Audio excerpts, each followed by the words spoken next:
नमस्कार दोस्तों, मैं श्री दीपचंद चौधरी महाविद्यालय से एसबी सिंह आज आप लोगों को बीए तृतीय वर्ष के हिंदी साहित्य की कक्षा में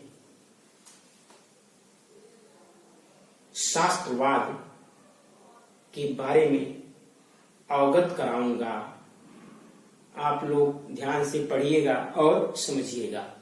ठीक, शास्त्रवाद क्या होता है, शास्त्रवाद का अर्थ एवं परिभाषा बताते हुए शास्त्रवाद का संक्षिप्त रूप में चर्चा करेंगे। ठीक, प्राचीन काल में रोमन भाषा की श्रेष्ठ कला कृतियों के कारण अध्ययन की परंपरा थी, जिन्हें हम क्लासिक कहते हैं। इस शब्द का अर्थ कोश में इस प्रकार किया गया है कि साहित्य अथवा कला क्षेत्र में सर्वोत्कृष्ट आदर्श का अनुसरण करने वाली कृति, शुद्ध, उच्च अभिरुचि, सुसंस्कृति आदि को हम क्लासिज्म कह सकते हैं या क्लासिज्म कह सकते हैं या शास्त्रवाद कह सकते हैं। ठीक, क्लासिज्म को हिंदी में शास्त्रवाद, शास्त्रीयतावाद, अभिजात्यवाद आदि नामों से जाना जाता है।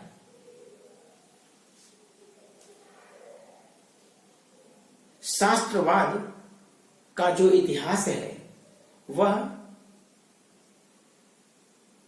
सत्यदेव मिश्र के अनुसार दूसरी शांति में लातीन के लेखक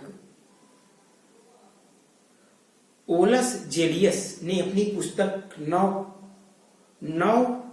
नौकटिएटिस में दो प्रकार के लेखों का उल्लेख किया है। एक स्क्रिप्टर क्लासिकस, दूसरा सुसंस्कृत एवं अभिजात्यवादी अथवा इली सोसाइटी के लिए लिखने वाला अभिजात्यवादी लेखक। ठीक, स्क्रिप्टर प्रोलेटेरियस जनसाधारण एवं असंस्कृत लोगों के लिए लिखने वाला जनवादी लेखक संघ था। इन शब्दों की धारा बदल गई। रीनेसा काल में अभिजात्यवादी साहित्य की विश्वविद्यालयी स्तर पर पढ़ा जाने वाला तथा विद्वानों के पठन पाठन का प्रमुख साहित्य माने जाने लगा और अभिजात्यवादी यूनान की प्रसिद्ध साहित्यिक कृतियों में देखने को मिलने लगी। ठीक, अभिजात का युग रिनेसा के बाद का माना जाता है। मध्य युग में फ्रांस के कवि रोथसार ने कल्पनात्मक प्रतिभा को पूर्ण स्वतंत्रता देने का प्रचार प्रसार किया। इसका परिणाम अराजक तत्व के रूप की भावना प्रबल होने के रूप में दिखाई देने लगी। ठीक, अब हम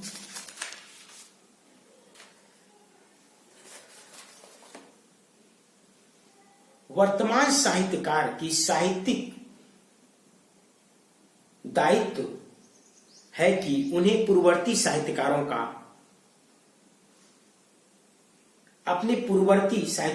अनुकरण करें। ठीक, इस साहित्यिक अनुकरण में उन प्राचीन कृतियों के नियमों तथा शिल्पगतियों का पूर्णतः पालन किया जाना चाहिए। शिल्पगत प्रवृत्तियों का पूर्णतः पालन करना चाहिए। इस प्रकार इस युग के रोमन कवि आलोचकों ने प्राचीन साहित्यकारों ग्रीक तथा रोमन का ही अनुसरण किया।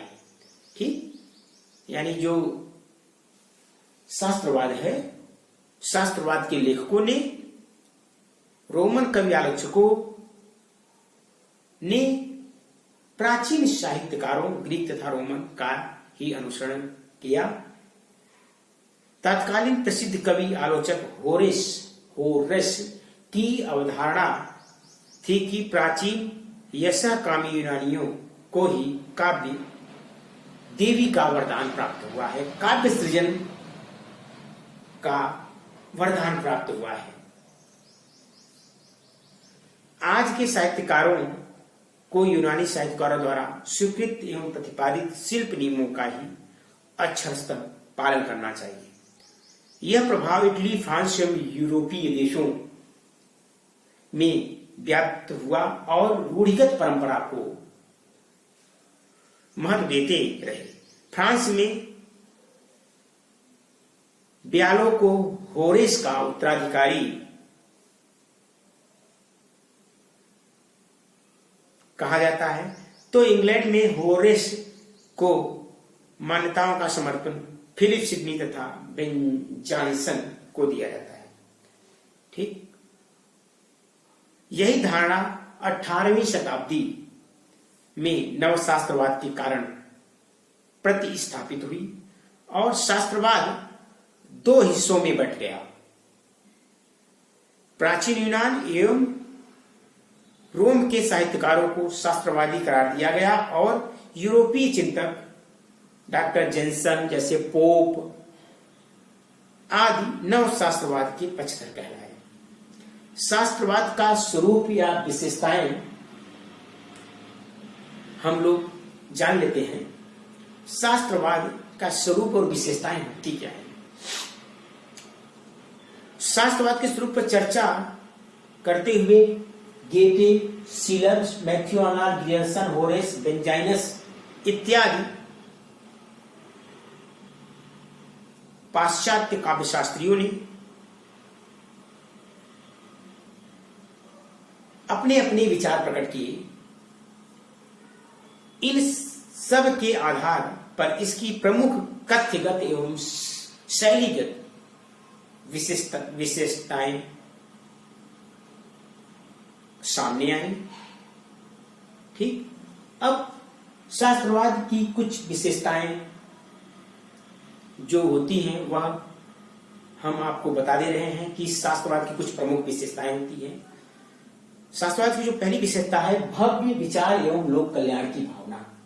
शास्त्रवाद में विचारों का जो श्रृंखला होती थी, विचारों जो श्रृंखला थी वह क्या होती थी? विस्तृत होती थी और उस विचारों की श्रृंखला विस्तृत होने की वजह से उसमें लोक कल्याण की भावना विद्यमान होती थी। ठीक, अब दूसरी है मानव जीवन की चिरंतन समस्याओं का प्रस्तुतिकरण। जैसा कि हम सभी जानते हैं कि वसुधैव कुटुंबकम की धारणा की वजह से मानव जीवन की चिरंतन समस्याओं का प्रस्तुतिकरण शास्त्रवाद में किया गया है। ठीक, आगे चलते हैं। कवि के व्यक्तित्व एवं अनुभूति के चित्रण के स्थान पर वस्तुनिष्ठ कथ्य के प्रस्तुतिकरण कर वस्तुनिष्ठ ऑब्जेक्टिव कंटेंट के प्रस्तुतिकरण पर बल दिया गया है। ठीक, जो अभिजात्यवाद या शास्त्रवाद का प्रमुख जो कंटेंट होता है, प्रमुख कथ्य होता है, वह दो बिंदुओं पर आधारित है। कौन कौन से? भव्य विचार एवं लोक कल्याण की भावना, मानव जीवन की चिरंतन समस्याओं का प्रस्तुतिकरण। इन दोनों बिंदुओं पर अभिजात्यवाद या शास्त्रवाद का प्रमुख कथ्य या कंटेंट होता है या है। ये दोनों जो तत्व है यह अभिजात्यवाद के प्रमुख कथ्य या कंटेंट माने जाते हैं। ठीक, आगे चलते हैं। उदात्त भाषा शैली का प्रयोग, भाषा परिष्कृत, व्याकरणोचित तथा भव्य शैली होनी चाहिए। संतुलन की प्रधानता, अगली जो विशेषता है संतुलन की प्रधानता।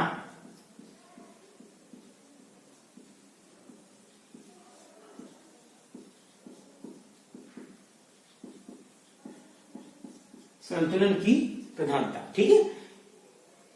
विषय तथा रूपगत संतुलन, कथ्य तथा कथनगत किसी प्रकार की भी अराजकता पर नियंत्रण रखकर पूर्ण संतुलन का निर्वाह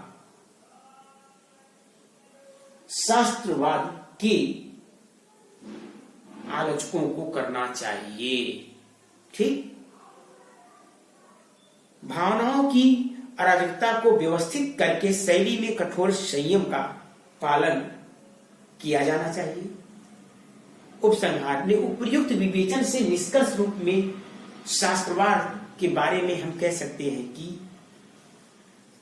प्राचीन यूनानी काव्य सिद्धांतों एवं शास्त्रीय मान्यताओं का परिपालन ही शास्त्रवाद की मूल चेतना है।